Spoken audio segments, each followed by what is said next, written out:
सरफरोशी की तमन्ना अब हमारे दिल में है, देखना है जोर कितना बाजुए कातिल में है। वक्त आने दे बता देंगे तुझे ऐ आसमां, हम अभी से क्या बताएं क्या हमारे दिल में है। दोस्तों जा रहे हैं महान क्रांतिकारी और हिंदी और उर्दू के मशहूर कवि श्री राम प्रसाद बिस्मिल जी के बारे में, जो खासकर देशभक्ति की कविताएं ही लिखते थे।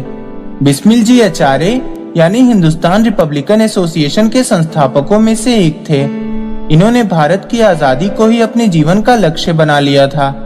अंग्रेजों को सबक सिखाने के लिए इन्होंने आचार्य में काकोरी कांड का प्लान बनाया था, जिसमें पकड़े जाने के बाद इन्हें गोरखपुर जेल में फांसी दे दी गई। तो चलिए दोस्तों, इनके जीवन के बारे में शुरू से जानते हैं। पूरी जानकारी के लिए वीडियो को अंत तक जरूर देखें। दोस्तों, श्री राम प्रसाद बिस्मिल जी का जन्म उत्तर प्रदेश के शाहजहांपुर में 11 जून 1897 को हुआ था। उस समय उस जगह को नॉर्थ वेस्टर्न प्रोविंसेस भी बोला जाता था। इन्होंने अपने पिता से ही हिंदी की शिक्षा ली थी और एक मौलवी से उर्दू सीखी थी। वो देश की हालत पर बहुत चिंतित रहते थे और बचपन से ही देशभक्ति की कविताएं लिखते थे। वो आर्य समाज का भी हिस्सा बन गए थे, जो उस समय सामाजिक रूढ़ियों के खिलाफ संघर्ष कर रही थी। बिस्मिल ने मातृवेदी नाम का एक क्रांतिकारी संगठन बनाया, जिसका लक्ष्य था अंग्रेजों से लोहा लेना। 28 जनवरी 1918 को बिस्मिल ने एक पैम्पलेट बनाकर बांटना शुरू किया, जिसका नाम था देशवासियों के नाम संदेश।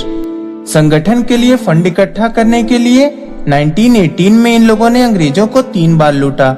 जब पुलिस ने इनको मैनपुरी में खोजना शुरू किया, तो ये दिल्ली जाकर वो किताबें बेचने लगे जिन्हें बेचना गैर कानूनी था, क्योंकि उसमें अंग्रेजों के खिलाफ लिखा हुआ था। जब उन्हें लगा कि वो पकड़े जा सकते हैं, तो वो बची हुई किताबें लेकर भाग गए। एक बार वो अपने साथियों के साथ मिलकर दिल्ली और आगरा के बीच में लूट का प्लान बना रहे थे।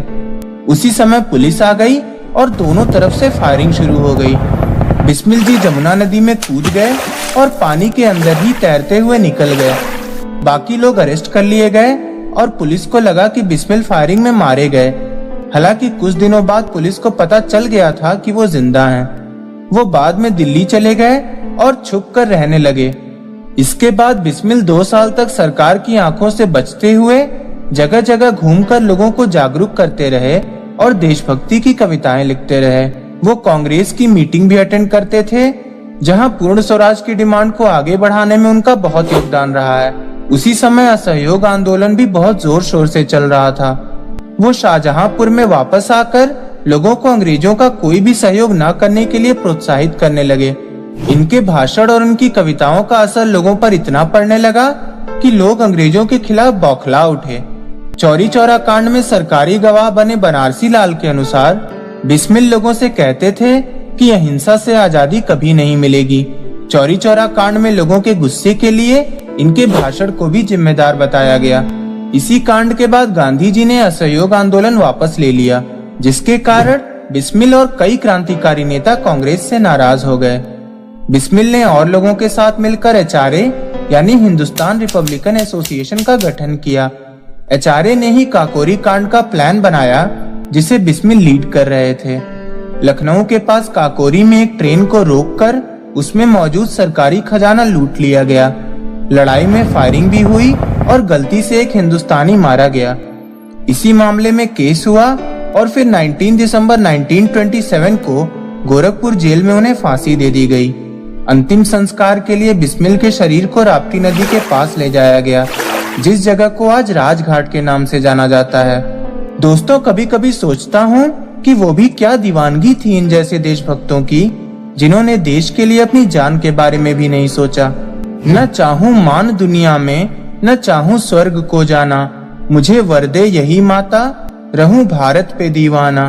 करूं मैं कौम की सेवा, पड़े चाहे करोड़ों दुख, अगर फिर जन्म लूं आकर, तो भारत में ही हो आना। दोस्तों, आपको ये वीडियो कैसी लगी कमेंट करके हमें जरूर बताएं। अगर आपको ये वीडियो पसंद आई तो प्लीज ज्यादा से ज्यादा शेयर करें